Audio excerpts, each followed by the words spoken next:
Okay, good evening, folks. This is the start of the press conference. Spain beating Australia 95-88 after 2 overtimes here in the semifinals of the FIBA Basketball World Cup. Before we start, please do not walk down this aisle. Don't stand up to take videos, and keep your mobile phones on silent or switched off. And this press conference will be conducted in English. And I'd like to ask Nick Kay, please, to give us some opening remarks.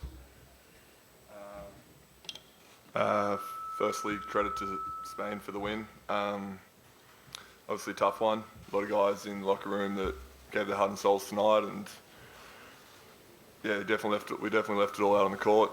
Sometimes it doesn't always go your way, but the way the boys fought tonight was credit to the mateship and brotherhood that this group's got. And I mean, it's the way we've developed as a group throughout this thing, and it's great to see. And hopefully we can keep this going now for the next game. Okay, thanks, Nick. Coach Lamanis. Sure, just echoing Nick's statements there. Yeah, that was a hell of a game of basketball. It was fun to be involved with, and really proud of our team and the way we got after it. And you certainly can't question the effort and intensity with which we played, and the manner with which we played. It was good, fun basketball. You know, it's tough to lose. There's no doubt it's tough to lose, but Spain's also a good basketball team and played well. And you know, it comes down to a couple of players here or there, and that's the way it goes. We've got to now ensure that we find a way to let this one go in the next 24 hours and come out and be ready to play that with that same intensity on Sunday. Okay, thanks, Andre. If you have a question, raise your hand and we'll get a microphone right here, please.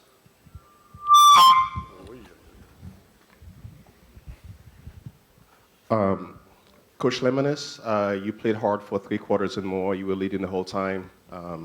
The win was so close for you guys. Towards the end of the game, some missed free throws, some turnovers. What happened there? Was it exhaustion, or what happened? Because I thought you had the game in the bag.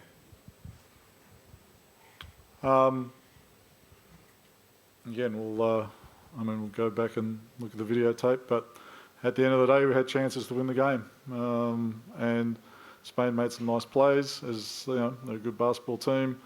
We had some opportunities. Perhaps I played people too long and they were a little tired, but again, at the end of the day, I think we had every opportunity to win the game, and sometimes it just doesn't happen for you. Okay. Any other questions? Right here, please. I think it's Tim from AP. Tim Reynolds with the AP. Nick, obviously you guys came looking for gold, and tonight it's going to hurt, obviously. There is still that opportunity for a medal, though. Is that going to be, you know, the saving grace that sort of gets you guys, you know, through tomorrow, and, you know, and has you reset for Sunday, just knowing that what that medal would mean to the program? Yeah, absolutely. Definitely came here for gold, and the way the boys played represented that. But it's not over. The FIBA World Cup's not over. We've still got another chance to win our first medal, and this is going to be a great opportunity to see how the group responds to a little bit of adversity. And we've got a lot of guys in that locker room who have been through this a lot, and we're going to come out on this next game and fight and do everything we can to make sure that we come home with that medal. Okay. Any more questions? Right here in the second row. Joe Barton from The Athletic. Coach Delly. Delly had to come out in the second overtime. It looked like, I couldn't tell if he had a cramp for Charlie Horse. What was it, and how did that impact you guys over the last couple minutes? Yeah, so Delly got a cramp in the back end, and that's you know, he's our point guard and organizer, and that obviously impacted us in that area. And that's one of those things, right? You're playing the game thinking you're going to win it in regulation, and had we known we were going to go into double overtime, maybe you play it differently and sub a little bit differently, but you know, you play it as it unfolds in front of you. So and he just, again, I think that just shows the competitor he is and how hard he plays. Like, he pushed himself to exhaustion. Okay. Are there any right here? Andre Murray Wenzel here from AAP. You mentioned lots of big plays. Probably one that stands out was the foul late on Bogut at end of regular time. Do you think that was a fair call? And also, given how close you were so many times, how hard is it going to be to suck it up and play with composure again on Sunday? In terms of the foul call, I mean, as you know, I'm not allowed to comment on anything like that. So it was the other end of the floor as well. So that's one that I can't speak to. I'll go back and watch the video and perhaps have a better idea after that. In terms of getting ready to play on Sunday, the experience I think that we had in Rio and that feeling of what it felt like to finish fourth when we had a chance to win a bronze, and seeing how much that hurt everybody, I think, I have good confidence that this group will be able to well and truly refocus and I guess get our energy back, recover the right way, put all the normal, handle it in the normal professional manner in which they do, and come out with a bit of a fire in the belly on Sunday to deliver a medal. Okay. I think we'll call it there. Thanks to both of you for coming in. Thanks. Thank you.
Just as a reminder, it helps if you could take a seat just so you don't block the vision of anybody else. I've been asked to relay that message. And also, again, Kobe Bryant's press conference will come 5 minutes after the conclusion of this.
Mark right here. Thanks, man. Cheers, buddy.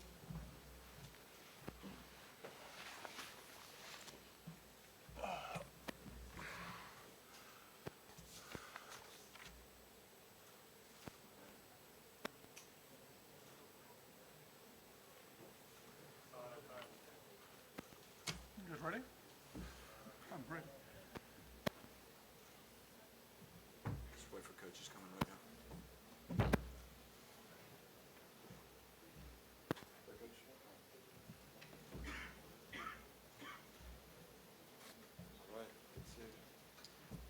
Okay, we're going to continue with the press conference. Marc Gasol and Sergio Scariolo have joined us.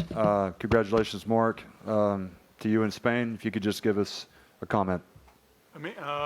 Well, obviously happy the way the team battled, the way the team came back, the way we stuck together through the tough times. Obviously happy for the result that gave us, but the character of the team, like I said, how we stuck together to me, means a lot. And obviously the shots went down and we won the game. I think Australia played an awesome game, very tough opponent, very smart, with a lot of options, physical team, but very happy for my teammates. Okay, that's great. Coach? Yeah, good afternoon. It's a great feeling. It's a great feeling to be in the finals. I want to congratulate all my players. I want to congratulate the Australia team. They had an awesome game. They fought until the very, very last thing, and we know that they are a competitive, strong, talented, well-coached team, and it's a good, nice rivalry, the one which is going on between these two teams. Fortunately, 2 times we end up winning, but both times the game was so close that you got to give them credit for this. And this in my opinion, makes even bigger the accomplishment which our players did. I mean, they get to a very critical moment down the stretch in fourth quarter. They managed to take good decisions. So they're hard, their competitiveness was there throughout the 50 minutes, but I think we improved a lot in our decision making in the last 5, 6, or 7 minutes of the fourth quarter and then in the overtime.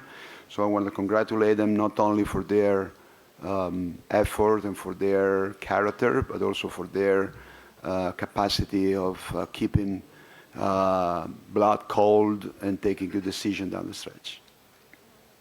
Okay, thank you very much, Coach. We'll get to the questions now. Right here, please, in the third row. And just tell us who you are and who you work for. And who is the question? Good afternoon. Congratulations to the Spanish team. My name is Antonio Calgaburas from Gazeta.gr, Greece. The question is for both Marc and Coach Scariolo. Since you guys are so long in the team, in Spanish team didn't start very well the game, but showed at the end that knows how to win. I would like to ask you what it takes for these guys, to win it all in the last 15 years. From 2005, you are, except 2 times in the semifinals in all big tournaments. It's the legacy of the golden generation of 1980 of your team. Well, I think it's a mix, right, of different factors. And I would say even that winning feeds the ability to keep winning. So the more quarterfinals, semifinals, finals you play, the more, and fortunately, the more you win, the more you know how to do it, how to manage it, and how to win it. Knowing when when is it the right time to hit strong, and let's say that some of our players, not many in this team this year, but some of our players, I would say 5, guess,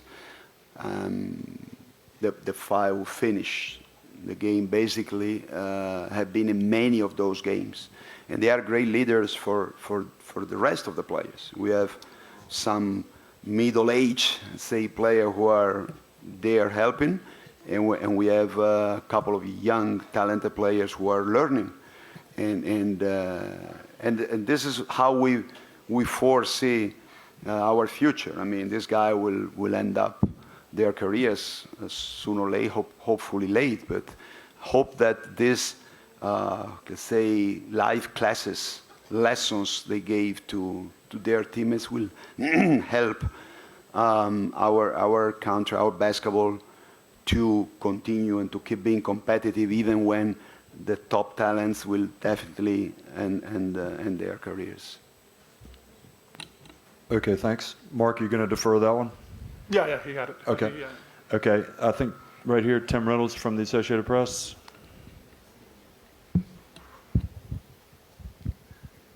Tim Reynolds with the Associated Press.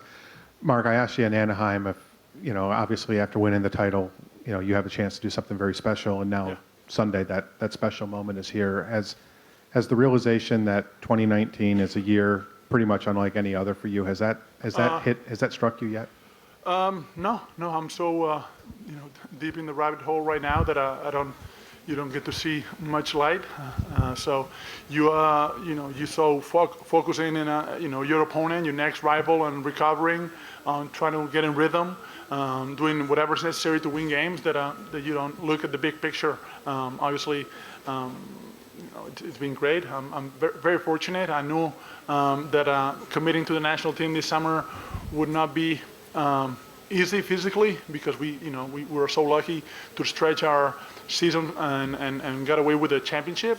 But it's completely worth it, and not because we play in the final game. It's because, like Coach said, responsibility of passing along that commitment, that loyalty to the team, those values that we were taught through so many years with with older players. Now it's our turn to pass on the legacy to the next generation, and that's not talent. That's just commitment. And because when you come to the national team for 8-10 weeks during the summer, it's not very practical, because you don't get to work on your game, you don't get to recover, you don't get to work on your body like you would if you have close to 20 weeks off. So you're committing to a lot of time and to your teammates, and it's completely worth it. We've been doing it. We feel very lucky because we've done it for so many years. Since early ages, when we're 11, 12, we get that letter from the national team. We get very excited, and so lucky to be here. Okay, right here. Let's try to work this microphone, Joe. Joe Varden from The Athletic. Joe Varden, Athletic. Mark, you got to win Sunday, but what would it mean to you to win a gold for your country after winning a finals, which is kind of more of a personal thing? Let's talk about it Sunday and see how it goes. I don't want to lose a second thinking of what would it be, what would it mean for us. Let's play Sunday. Let's focus all our strength and attention to the details, because those two teams, they're going to play a very tough game, because they experience, they have size, they have heart, they have a lot of talent, and so I want to watch them and see how they're going to play. And after that, whenever the game is over, life will go on either way. So we'll see. Okay, we got time for one more. I'd like this guy, because he raised his hand first. Go ahead. Rytis Kazlauskas, LRT Radio from Lithuania. Coach, we knew that Ricky Rubio is a great basketball player, but in this tournament he's getting a lot of responsibility on the offense, creating shots for the teammates. How has been he growing as a leader of this team during the whole tournament here in China? Well, this is what I was basically saying before, right? So now with I would take it from two different perspectives. One, the Ricky one, which is his improvement as a scorer. Period. He's a better scorer than before. He has more confidence. He works on his fundamentals. He works on his shooting. And two, without Navarro, without Gasol, Pau Gasol, without Sergio Rodriguez, without Mirotic or Ibaka, of course, our actual current leaders must step up from any different point of view. Scoring is good. Ricky's scoring is good for the team. Every player scoring is good as long as it doesn't affect the team basketball, which is in our idea since ever, I would say. it's excellent that Ricky keeps his opponent busy and find a way to score and to add some scoring to his great passing, playmaking, defensive games. Okay, we're going to call it there. Thank you very much, guys. Thank you.